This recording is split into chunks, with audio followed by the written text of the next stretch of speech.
FSN Radio. It's all about what's next. Go to financialsurvivalnetwork.com and sign up for your free weekly newsletter. You'll also get 3 free reports. The Financial Survival Network. It's all about what's next.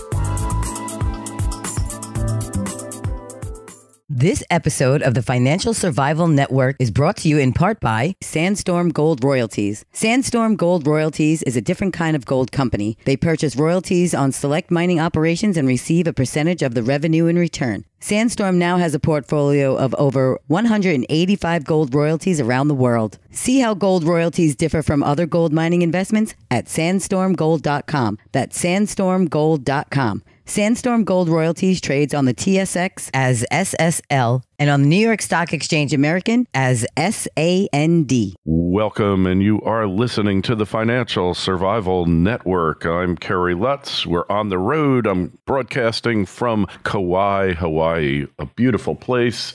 Hey, you just get away from your normal routine, even if it's not a place like this. It's always good to just get away and let your mind kind of go.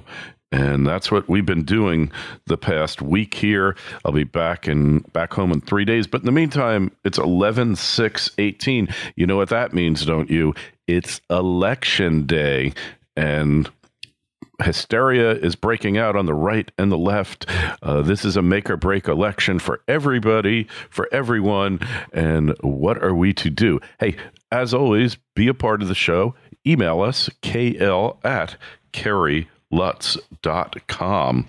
Well, person you're about to hear from is a real rarity. He is someone who's on the right. That's not rare, but he's in Hollywood, and he's actually willing to stand up and be heard. And his name is Christian Toto, and we find you, Christian, on HollywoodInToto.com. Christian, welcome to the show. Thanks for having me. Yeah, most movie critics and people who cover Hollywood do it from the left, and they don't often say it, but you can see it in their writing. So I try to do the opposite because that's where I come from. Yeah, well, it's amazing to me is that everything has become politicized, and it's really crazy. A book review about nothing to do with politics becomes politicized in the New York Times, and I assume it's very similar to that in Hollywood too.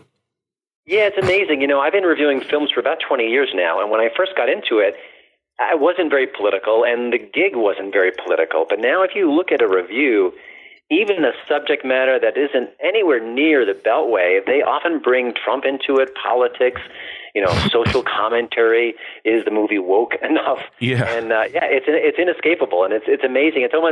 I almost applaud their creativity in bringing that into the debate when often it's just a movie review. And at the end of the day, you should be telling people whether it's good, bad, or indifferent. And but sometimes their agendas just kind of peek in, and sometimes it's pretty aggressive. Yeah. So and it just has no business in it. It pollutes the thesis of whatever it is you're writing about when you bring in extraneous garbage, basically. The whole thing, finding racism and outrage where none exists. That's also another thing that you see constantly in these reviews.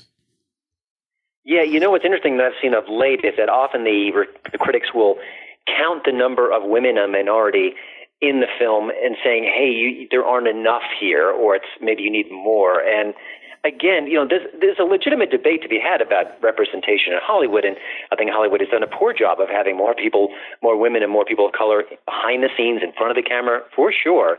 But when you're reviewing a movie, well, maybe there's an all-black cast, or maybe there's an all-white cast, or maybe there's a reason why, either culturally, or maybe there's a big star who happens to be white. So yes. Bringing that into the debate, it often doesn't belong. Hey, it's like if the cast for The Color Purple had been all white, then you might have a gripe here. Or, it's like you'll just see they'll put a minority person in there that had nothing to do with anything, and just so that they click off the boxes so they can't be accused of being racist, right?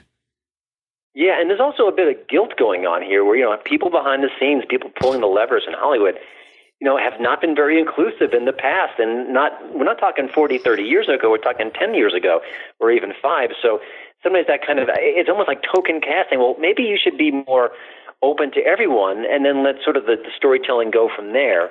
But, we're living in an age where sort of that virtue signaling comes into play. And the bottom line is that I don't think audiences care. They rushed out to see Black Panther because it was good. Mm-hmm. And we love the Fast and Furious movies because they're perfect escapism. And, yes, they've got a super diverse cast, and we love it. So, I think it's less an issue with the audience and more with the Hollywood studio system and the critics who kind of go overboard sometimes. Yeah. Well, I can remember one movie. It was dealing with Asians, and they threw a token black person in there just so they could be inclusive, even though at this point in history there were no blacks in Asia at all.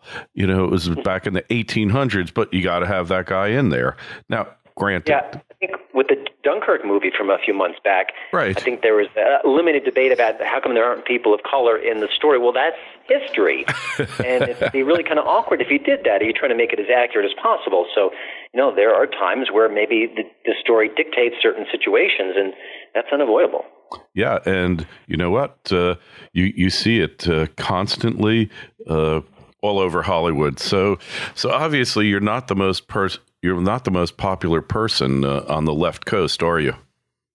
Well, I'm actually based in Denver, but I do cover Hollywood extensively. But, what I do with my website and the way that I approach my work is not to be mean-spirited, not to name-call, not to be really aggressive. And, I end up interviewing a lot of people who are left of center, and I'm happy to do so. But there have been instances in the last couple of years where I've had stories that were either conducted or interviews that were done that were basically yanked at the last minute because, hey, wait a minute, you write for a right-of-center site? That's not acceptable. So I do run into problems from time to time. Yeah, hey, we all do, no doubt. So right now, Hollywood has really staked everything, perhaps even the last remnants of their sanity, on the current election we're going to know more about this evening. What's going to happen if Hollywood loses? I have to say, I don't know. The hysteria from Hollywood has been off the charts. And listen, I don't agree with most people, their political views in Hollywood, and that's okay. We're allowed to disagree. But the Trump is Hitler, Trump is worse than Hitler, every Republican is a racist, it's off the charts. So, if the Democrats don't have the blue wave they're expecting or hoping, I don't know where they go from here. I would hope that everyone would take a deep, long, cleansing breath and maybe just keep telling stories or maybe even refine their message because, if you're going to yell and scream and holler, you kind of tune me out and a lot of people as well. But if you bring up good ideas and thoughts and you're more constructive and you're less willing to call everyone who Nazi who doesn't agree with you, then maybe there is some room for agreement and maybe there are some hearts and minds that will be changed. But right now it's all, choir preaching, and I don't think that really helps their party. No, we're not having a dialogue here, right? I'm not being overly presumptuous to say that this is all emotional garbage, and we're not having a dialogue about the things that are important, the issues that are important, and the one thing you have to give to the right is they're willing to have the dialogue, but in order to have a dialogue, the root or the prefix means two, right? So. That's right. But we don't have two that want to talk about it. All we have is one that wants to talk about it and the other that rants and raves. Like as much as I don't like a guy like Bill Maher, because I just think he's really haughty and, very arrogant. But he is the one guy on the left that's willing to debate ideas. He happens to be wrong on most of them, but at least he's willing to have the debate. And our democracy, Christian, was founded on debate, on the ability to hash out political ideas in the public square and arrive at a consensus. But it seems like the left has become completely unhinged and undemocratic. Yeah, I give Bill Maher a lot of credit. I don't agree with him, and often I think he slings a lot of significant mud, and sometimes he gets cruel. But he is one of the few voices on the left who is willing to have that debate, having that sort of verbal slugfest, and it's not happening a lot. And I look at college campuses and what's happening across the country, and I'm just so shocked. And I wish with all of Hollywood's political activity that they'd save maybe a few syllables for that situation. And just a quick anecdote, interviewed Josh Brolin a few months back for a movie he was working on. I said, hey, Hollywood's very political. I said, what do you and your colleagues think about college campuses and what's going on there and the clampdown on free speech? And he had no idea what I was talking about. Did he not really? Only was he not plugged in, he hadn't even heard about it. No, you're kidding me. Really? How can that be? Yeah, I mean, he wasn't being a jerk. He was being a very nice fellow. We had a great chat. And he just, it's not in the news. The mainstream media doesn't seem to care that Ben Shapiro, a conservative, needs thousands of dollars in protection just to appear on a campus and speak. That's what we're dealing with. And that's one of the problems because it's a left-of-center culture, and they don't want to hear other people speak. Yeah, it's so true. Hey, what about the whole thing with the Googles, the Amazons, the Twitters, and Facebook with censorship on the web? I guess the left thinks that's all well and good. Yeah, it's another area where Hollywood, again, such a strong political voice, should be rising up and saying, hey, I don't agree with my folk, with conservatives on the issues, but they need to be heard. And I'm not a fan of Twitter banning people just because they say something that's mildly outrageous or even not even outrageous. So it's another area where you think that Hollywood, that the actors who embrace the First Amendment, who are all about creativity and expression, would be speaking out, and they're virtually silent on the subject. And I think that's really, that's really telling in a way. And when you think about it, so it's a classic case of projection by the left. They're accusing the right of being fascistic, of really restricting rights and taking your rights away, and all of these heinous acts, and yet it's the left that's actually doing it. You can't point to incidences where the right has cut off people's free speech. Yeah, maybe in national security areas, maybe in certain cases where they've gone after people for purported crimes, but it isn't the stated policy of the right to choke off your constitutional rights. Yeah, you look at the late night landscape, they are all against Trump, and they're saying that's fascism and Russia's controlling our elections. And yet when it comes to Antifa, they're mostly silent. I think Trevor Noah had a piece, gosh, it might have been a few months ago, kind of poking fun at them a bit. But I think he mentioned either to poke fun at Trump and or Fox News or something from the right at the same time. So it was kind of a half-hearted measure. Why aren't they speaking out against them? Why aren't they speaking about the people who are kind of trying to drown out debate? But again, it's, they've got 5 nights a week from their perches to talk about that. But instead it's, Trump is evil and Trump has got orange skin and Trump is this and Trump is that.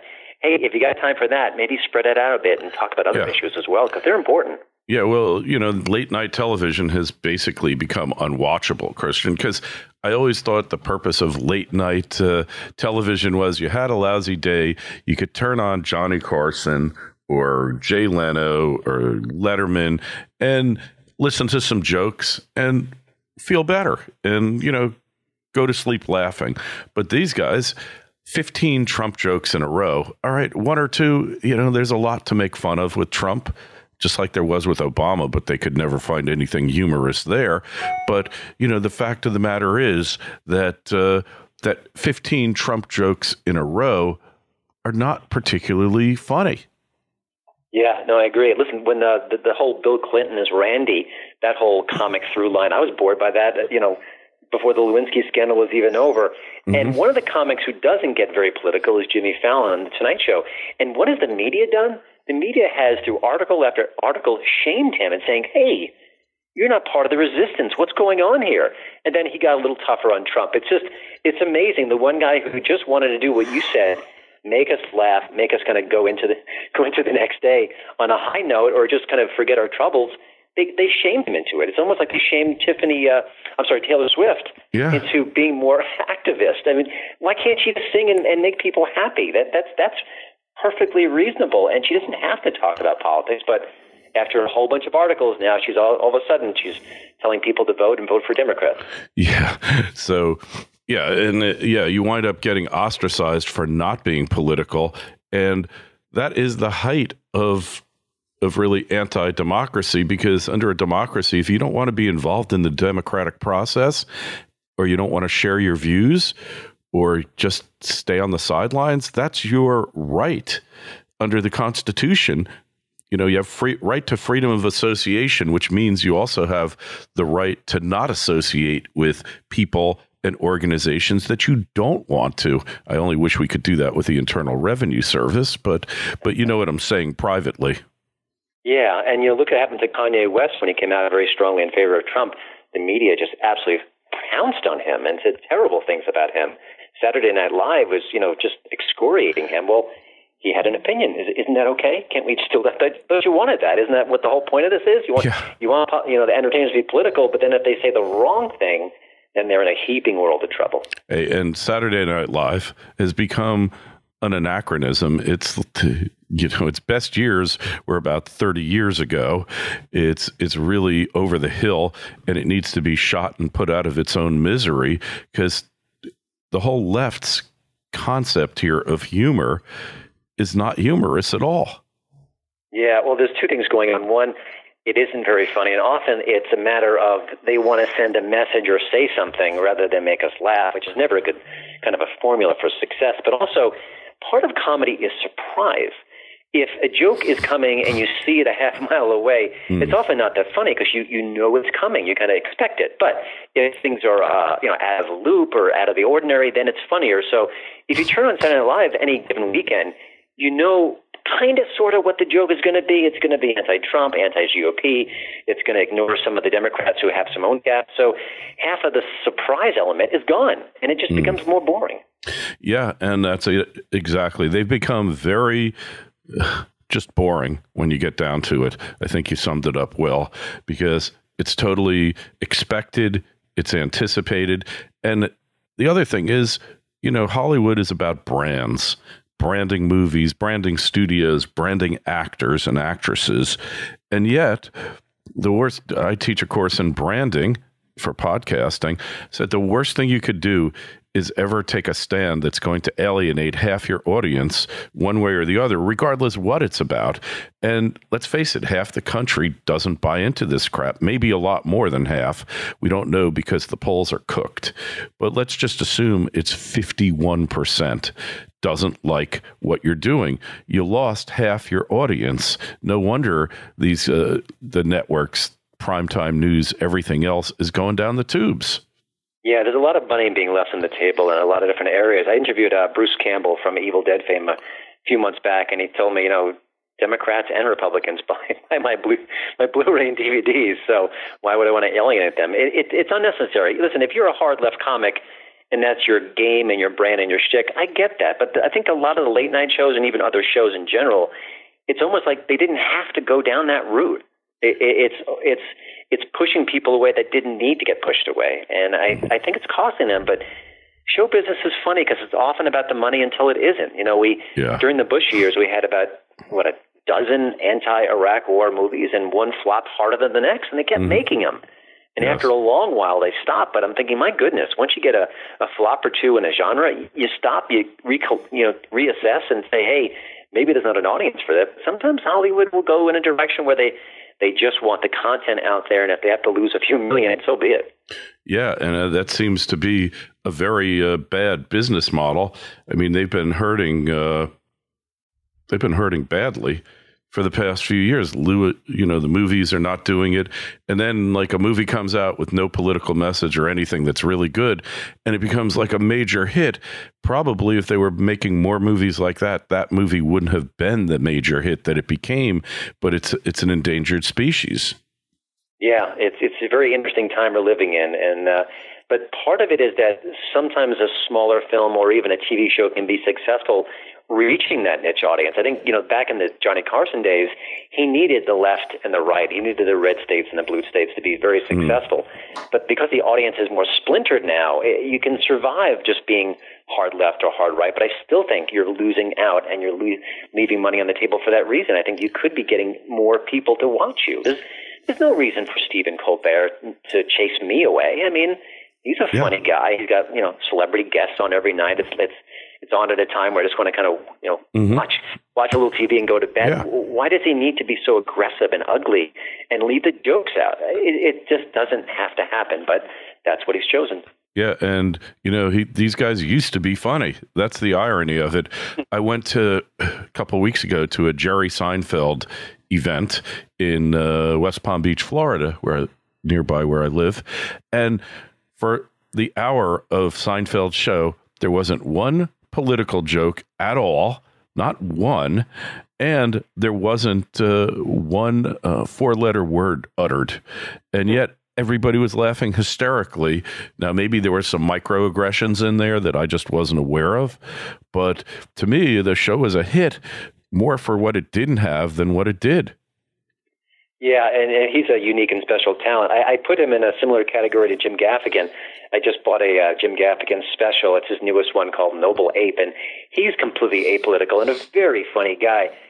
But you know what? Mid-show, he told a Trump joke, and then he doubled down on it, and it wasn't even a funny. It was more like, oh, I'm a straight white male, so I've got nothing to worry about under Trump. I'm thinking, so you're saying Trump's a racist and his policies are racist, and it's not funny. It came out of the blue. It's not your brand. Mm-hmm. Why would you even say it? It was just a very weird moment, but often in our culture, you just can't escape it. So an hour plus with Jerry Seinfeld sounds like an oasis to me. Oh, my God. And he's the one, he came out recently, said we won't do college campuses anymore.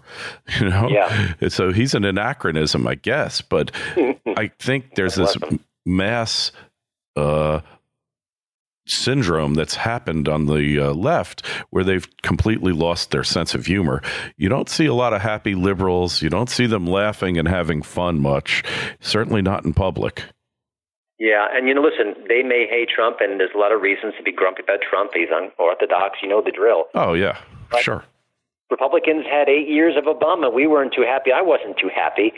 But life goes on. It's a great country, and you have to accept that sometimes your guys and gals will win. Sometimes they won't, and you just kind of go out and vote and do your best. Exactly. And politics is not everything in life. It's important, yes, but it doesn't mean it should dominate your waking and your sleeping thoughts, for sure. Hey, if Hollywood loses, if the left loses this election, meaning that the Republicans retain control of Congress and even, which they're probably going to do, widen their lead, or increase their numbers in the Senate, what's going to happen in Hollywood? Do we need to be like locking all the windows in the tall buildings because they're going to be jumping, or what?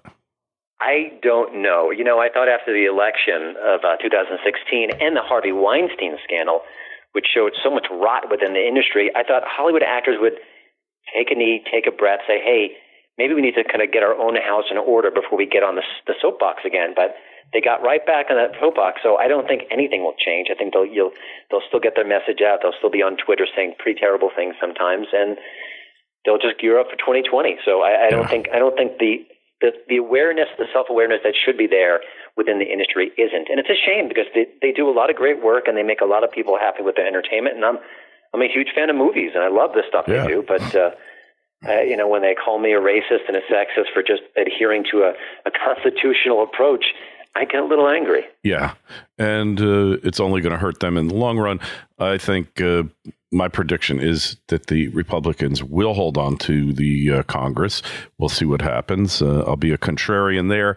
I predicted in July of 2015 that Trump would be the next president. So I do have a little bit of a track record there. But, the one thing I want to just go on is Hollywood now, they're making movies that are anti-male. Like if you saw Ocean's 8, like every woman on that is beautiful, a genius, and every guy in it is a dummy and a schlub that just causes women trouble. That theme is like permeating Hollywood now. It's really kind of nauseating, isn't it? Well, yeah, it's this whole toxic masculinity trend that they talk about. Listen, I understand that women weren't represented on screen sometimes, and sometimes the female storytellers didn't get a chance to say what they want to say.